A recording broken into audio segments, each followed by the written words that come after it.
le livre il s'appelle « Pour en finir avec le management efficace ». Et le propos, c'est d'inviter à la réflexion sur justement cette notion de l'efficacité.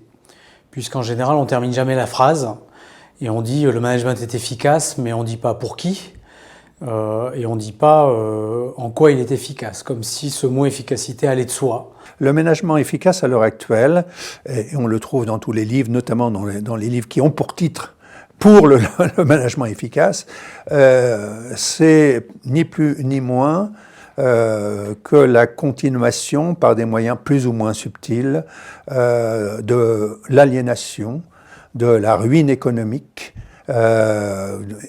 fondée sur l'inégalité sociale, de la ruine écologique de la planète, et en fin de compte de la méconnaissance totale de la façon de vivre et des valeurs de peuples différents et de cultures différentes.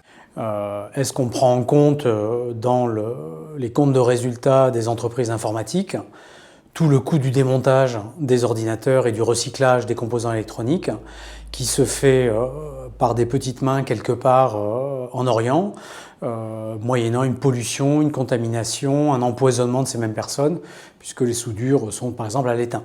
Mais ça peut être aussi les chemises déchirées des cadres et des managers d'Air France, où là, une certaine efficacité, effectivement, déjà provoque un certain nombre de refus. Hein, c'est évident. Non pris en compte, évidemment, par l'efficacité du manager, puisque ça ne rentre pas dans les cases prévues. On ne sait pas quoi en faire. Et donc, on les refuse. On fait semblant de ne pas les voir. Si on réinsère ces externalités négatives dans la définition de l'efficacité, on verra que le management n'est pas efficace. Quand on est vraiment dans l'efficacité, dans ce compartimentage, dans cette chaîne d'obéissance, en quelque sorte, eh bien... le potentiel d'action du salarié engagé dans l'entreprise, finalement, s'autodétruit en partie. Le management efficace, c'est ce qu'il faut, contredire d'une façon efficace. Hein, c'est-à-dire en argumentant, en prenant des points de référence ailleurs, en montrant à quel point ce management est destructeur de la personne humaine, destructeur des groupes, destructeur des communautés, destructeur du social en général. Ceci en se fondant, naturellement, ce management se fonde sur une rationalité morbide, et si on prend ça sous l'angle un peu, psychanalytique, sous l'angle d'une pulsion de mort. Mais on n'est pas que des éclateurs d'organisation. On travaille tous les jours dans les organisations pour essayer de les aider à réinventer cette notion d'efficacité.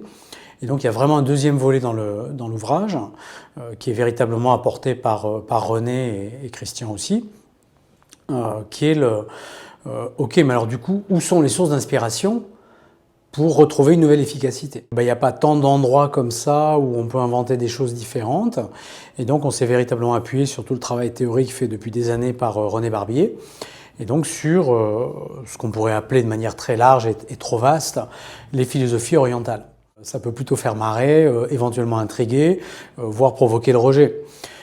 N'empêche qu'il y a pour moi, prof de management aujourd'hui, quelque chose qui m'a touché là-dedans, qui est effectivement un management efficace. C'est aussi un management qui sait s'insérer dans l'écosystème avec harmonie, qui sait respecter les personnes, celles de l'entreprise, mais toutes les parties prenantes de l'entreprise, les fournisseurs, les clients.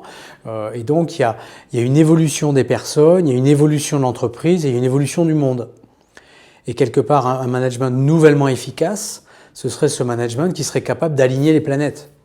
Comme j'ai quand même pas mal lu d'ouvrages de managers, et de grands managers asiatiques qui, justement, n'ont pas nié la partie, je dirais, ancestrale de leur culture et des valeurs de leur culture, qui ont tenté de les faire jouer dans l'entreprise et qui ont construit des entreprises un peu différentes, même si elles sont toujours des entreprises capitalistes. Il y a là des choses, je sais qu'il y a des choses possibles. Et des choses possibles, je sais qu'il y en a parce que aussi, je les ai examinées sous l'angle de ce qu'on peut appeler la perspective de coopération.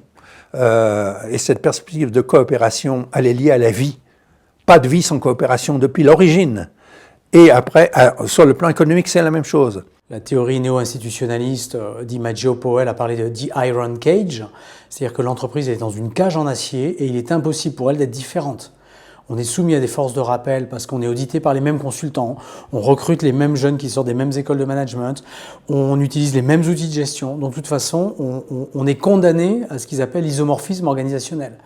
On est condamné à être les mêmes. Est-ce que l'équipe peut s'émanciper de ça? Donc management émancipant pour la personne, pour l'équipe, pour l'entreprise elle-même. Est-ce qu'elle peut s'émanciper de son histoire? Est-ce qu'elle peut s'émanciper des projections qu'on fait sur elle? Est-ce qu'elle peut s'émanciper justement d'une définition de l'efficacité qui est seulement celle attendue par les actionnaires, mais il y a d'autres parties prenantes aujourd'hui qui sont de plus en plus importantes?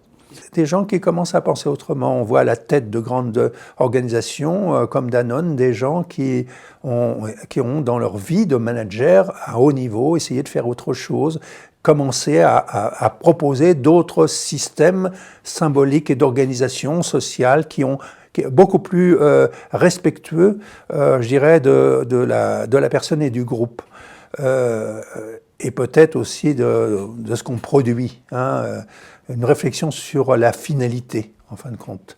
Il y a véritablement un besoin chez les gens qui sont amenés à travailler, de toute façon, d'imaginer de nouveaux modèles.